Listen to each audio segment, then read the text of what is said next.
请问你家在哪里？请问你家怎么走？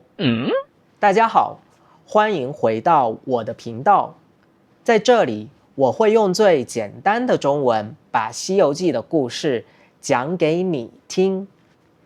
你不需要会中文，你只要跟着我的讲解和看图片，就能够理解故事的主要内容。这一集我们会讲到美猴王问路，相信看完这一集，你就会懂得如何在中国用中文问路。那么话不多说，我们开始。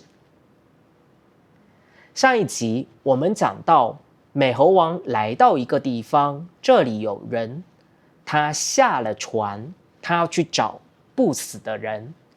这一集我们来看一下美猴王怎么找不死的人。第5集，美猴王问路，不死的人在哪里？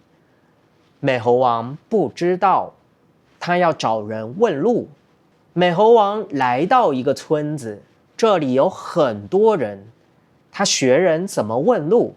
人说：“请问小明在哪里？”他也说：“请问小明在哪里？”人说：“请问小明的家怎么走？”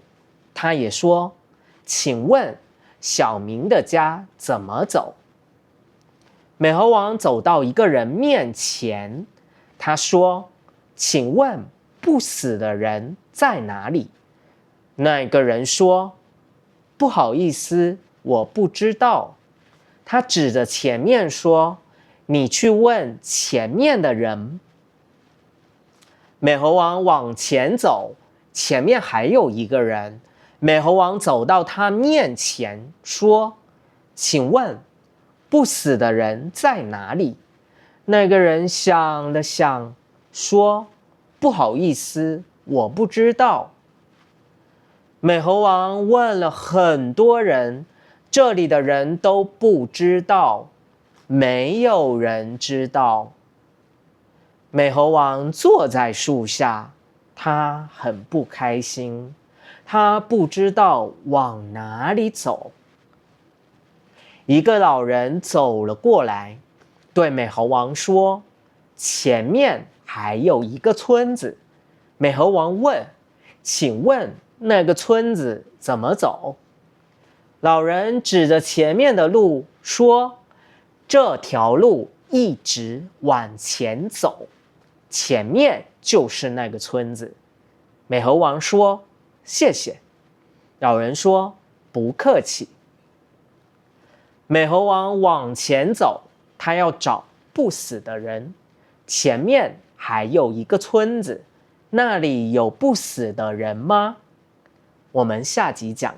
今天我们学到了2个问路的常用句式。请问小明在哪里？请问小明的家怎么走？请问地铁站在哪里？你沿着这条路往前走50米，在马路的右边就是地铁站。谢谢，不客气。请问地铁站怎么走？你沿着这条路一直走到一个十字路口，然后右转，就能看到地铁站。我知道了，谢谢，不客气。你学会了吗？